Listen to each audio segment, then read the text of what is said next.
ഞാനിപ്പോ വീഡിയോ എടുക്കുന്ന ഈ സമയം 9:05. ഹിന്ദു ഉണരണം. നിങ്ങളൊരു കാര്യം മനസ്സിലാക്കണം. ഹിന്ദു ഉണരണം എന്ന് പറഞ്ഞുകൊണ്ട് നാഴികയ്ക്ക് 40 വട്ടം ഫേസ്ബുക്കിലും മറ്റും പോസ്റ്റ് ഇടുന്ന ശശികല ടീച്ചർമാരടക്കമുള്ള ആളുകളൊക്കെ ഇപ്പോഴെന്താണ് ആ 5:30 കണ്ടില്ല വിദ്യാർത്ഥി മരിച്ചതിന് ശേഷം അതൊരു ഹിന്ദു അല്ലേ, ഇനി ദളിത് ഹിന്ദുക്കളായിട്ട് കൂട്ടിയിട്ടില്ലയാണോ ശശികല ടീച്ചർ അടക്കമുള്ള ആളുകൾ? ഇല്ല എന്നേ ഞാൻ പറയൂ. നോക്കൂ, 40 വട്ടം നാഴികയ്ക്ക് ഇവന്മാര് ഹിന്ദു ഉണരണം എന്ന് പറഞ്ഞിട്ട് അലറി വിളിക്കും. പക്ഷേ ഈ പാവ ദളിതനായ ഹിന്ദു ചെക്കൻ മരിച്ചപ്പോൾ ഒരാളുകളെയും അവിടെ കാണാനില്ലല്ലോ. ഒരു സംഘപരിവാരകാരെയും അവിടെ സമരം ചെയ്യാൻ വേണ്ടിയിട്ട് കാണാനില്ലല്ലോ. ഉയർന്ന ജാതിക്കാരാണ് എതിർപക്ഷത്ത് എന്നുള്ളത് കൊണ്ടാണോ ഇനിയിപ്പോ സംഘപരിവാറുകാരും BJP-ക്കാരും ഈ ഹിന്ദു സംരക്ഷണ സംഘടനകളൊന്നും അവിടെ ആ ഒരു കുട്ടിയുടെ സംരക്ഷണത്തിന് വേണ്ടി വരാത്തത്? അവരെല്ലാം ഉയർന്ന ജാതിക്കാരായതുകൊണ്ടാണോ? റാമും ഇതിന്റെ തൊട്ടപ്പുറത്തൊരു വാര്യരോ ഏതൊരാളെ കൂടി ഉണ്ടല്ലോ. എന്റെ സുഹൃത്തുക്കളെ, അവിടെ നിങ്ങളൊന്ന് ഈ പറയുന്ന ഹിന്ദു സംഘടനകളൊക്കെ മനസ്സിലാക്കേണ്ടത് ആ കുട്ടിയൊക്കെ ചില്ലറ പീഡനമൊന്നല്ല അവിടെ അനുഭവിച്ചത്.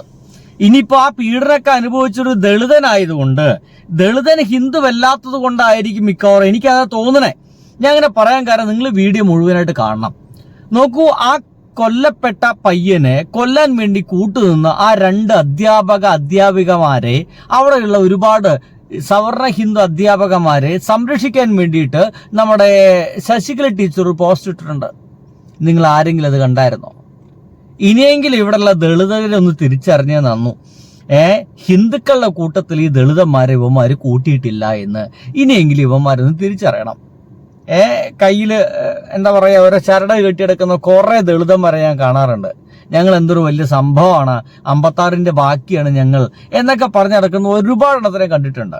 ഇവന്മാരൊക്കെ തിരിച്ചറിയണം, ഹിന്ദുക്കളുടെ കൂട്ടത്തില് ഈ ദളിതരെ കൂട്ടിയിട്ടില്ല.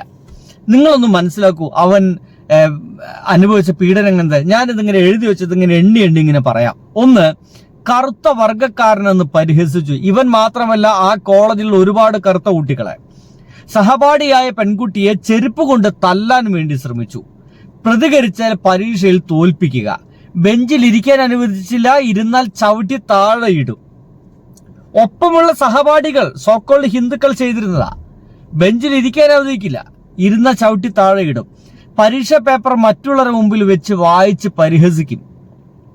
കൂട്ടുകാരെ കൊണ്ടുപോലും അവനോട് സംസാരിക്കാൻ അനുവദിച്ചില്ല. ആ ക്ലാസ്സിൽ കുറച്ച് പെൺകുട്ടികൾ മാത്രമാണ് ഇവനോട് സംസാരിച്ചിരുന്നു അത്രേ. ഒരു ചോദ്യത്തിന് ഉത്തരം പറഞ്ഞില്ലെങ്കിൽ 1 മാസത്തെ അറ്റൻഡൻസ് കട്ട് ചെയ്യും. സ്വന്തം മാതാപിതാക്കളെ പോലും പരസ്യമായി അപമാനിച്ചു. ക്ഷമിക്കുന്നതിന്റെ അങ്ങേയറ്റം അവൻ ക്ഷമിച്ചു. അല്ല, എന്റെ പൊന്നു സംഖ്യകളെ, ഈ ഒരു പാവം പയ്യന് ആത്മഹത്യ ചെയ്ത് അവന് വേണ്ടിയിട്ട് ഒരു നീതി വാങ്ങിച്ചു കൊടുക്കാൻ വേണ്ടേ? മരിച്ചുപോയി എന്നുകൊണ്ട് അവന് നീതി വേണ്ട എന്നുണ്ടോ? അവന് നീതി വാങ്ങിച്ചു കൊടുക്കാൻ വേണ്ടിയിട്ട് എന്താ ഇവന്മാരൊന്നും ഇറങ്ങാത്ത എന്നാണ് എനിക്ക് മനസ്സിലാകാത്തത്. ഇറങ്ങേണ്ടതല്ലേ? ഇനി ഇവരെ കപടത എന്തെന്ന് മനസ്സിലാക്കാൻ വേണ്ടി ഒരു സംഗതി ഞാൻ വായിച്ചു തരാം. ശശികല ടീച്ചർ ഇതാ ഒരു പുതിയ പഠനം, ഒരു പുതിയ സംഗതിയായിട്ട് വന്നിരിക്കുന്നു. ഇവനെ മാനസികമായിട്ട് പീഡിപ്പിച്ച് ഇവനെ ഇല്ലാണ്ടാക്കാൻ ശ്രമിച്ച റാം എന്ന് പറയുന്നവൻ ദളിതനാണ് എന്നൊരു പുതിയ കണ്ടെത്തൽ ശശികല ടീച്ചർ കണ്ടെത്തിയിരിക്കുന്നു. 5:30 കണ്ടിയിലെ ജാതി വെറിയൻ റാമിനെ കണ്ടെത്താൻ കഴിഞ്ഞില്ല. പക്ഷെ മറ്റൊന്ന് കണ്ടെത്തി. ആന്ധ്രാപ്രദേശുകാരനായ ഈ റാംജി റാവു സ്പീക്കിംഗ് പട്ടികജാതി സമുദായത്തിൽപ്പെടുന്ന ആളാണ് എന്ന് ശശികല ടീച്ചർ കണ്ടെത്തിയതാ. തെളിവ് ചോദിച്ചപ്പോൾ അതിന് ഉത്തരവൊന്നുമില്ല കേട്ടോ. ആള് കണ്ടെത്തി കഴിഞ്ഞു. പട്ടികജാതി സമുദായത്തിൽപ്പെടുന്ന ആളാണ്. മാനേജ്മെന്റിന്റെ മതവെറിക്ക് വേണ്ടി തന്നെയാകാം ആ റാംജി റാവു ഇത്തരത്തിലൊക്കെ സ്പീക്ക് ചെയ്യുന്നത്. മാനേജ്മെന്റ് പറഞ്ഞതിന്റെ ഭാഗമായിട്ടായിരിക്കും ഇവൻ ഇങ്ങനെയൊക്കെ പറഞ്ഞിരുന്നതെന്ന്. വേറൊരു കരക്കമ്പി കേൾക്കുന്നു.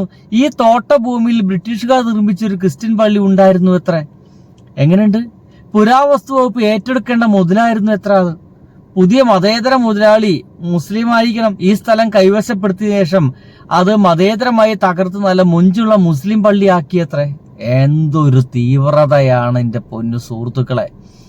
എന്തൊരു തരത്തിലുള്ള തീവ്രവാദ വർത്തമാനമാണ് ഈ മരണത്തിനിടയിലും ഇത്തരം ആളുകളൊക്കെ നടക്കണമെന്ന് ആലോചിച്ച് നോക്കിയേ. കേരളത്തിലെ ഹഗിയ സോഫിയയായി അത് വിലസുന്നുണ്ടത്രേ. എല്ലാം കരക്കമ്പിയാണ്. പക്ഷെ ഒന്ന് അന്വേഷിച്ചോളൂ, സത്യമല്ലെങ്കിൽ മാത്രം എന്റെ മണ്ടയ്ക്ക് കയറാം. മണ്ട ഞാൻ റെഡിയാക്കി വെക്കാം. ഓക്കെ, ശശികല ടീച്ചർ പോസ്റ്റാ. എത്ര പെട്ടെന്നാണ്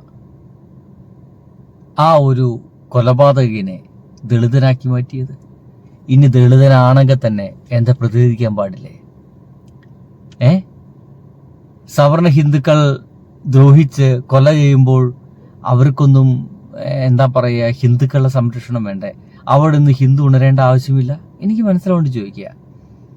BJP-ക്കാർ ആരും സമരത്തിലിരുന്നില്ലല്ലോ അവിടെ വല്ല. എന്നിട്ടും ഈ പോസ്റ്റിൽ പോലും അമ്പലവും പള്ളിയും തിരികെയും കയറ്റാൻ വേണ്ടിയിട്ട് ശശികല ടീച്ചറെ കാണിച്ചൊരു മനസ്സില്ലേ? അതൊരു വല്ലാത്തൊരു മനസ്സല്ലേ? നിങ്ങളൊന്ന് ആലോചിച്ച് നോക്കിയേ. ഇവിടെ എന്താ വിഷയം? ഒരു പയ്യനെ അധ്യാപകന്മാർ അതിഭീകരമായിട്ട് ജാതി പറഞ്ഞും മറ്റും കൊന്നുകളഞ്ഞിരിക്കുന്നു. നിരന്തരം കറുപ്പിനെതിരെ മറ്റും പറഞ്ഞ് കൊന്നുകളഞ്ഞിരിക്കുന്നു. ആ പയ്യൻ സഹിക്കവയ്യാതെ ആത്മഹത്യ ചെയ്തിരിക്കുന്നു. അത് കൊലപാതകം തന്നെയാണ്, 100%. ഇൻസ്റ്റിറ്റ്യൂഷണൽ കൊലപാതകം. ആ മേർഡർ നടന്നു കഴിഞ്ഞപ്പോൾ ആ പയ്യന് നീതിക്ക് വേണ്ടിയിട്ട് ഒരു സമരം പോലും ചെയ്യാതിരിക്കുന്ന ഇവർ അവസാനം കണ്ടെത്തിയിരിക്കുന്ന റാമു കൂടി താഴ്ന്ന ജാതിക്കാരനാണ്. ഒരു താഴ്ന്ന ജാതിക്കാരനെ കൊന്നു, അതിനിപ്പോൾ എന്താ പ്രശ്നം എന്നാണ് പറയുന്നത്. എങ്ങനെയുണ്ട്?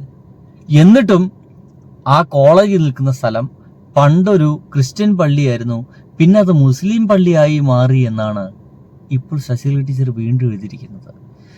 മരണത്തിൻ്റെ ഇടയിലും വർഗീയത കണ്ടെത്താൻ ശ്രമിക്കുന്ന ഇത്തരം ആളുകളോട് ഒരല്പം വ്യക്തമൊക്കെ ആവാം, ഒരല്പം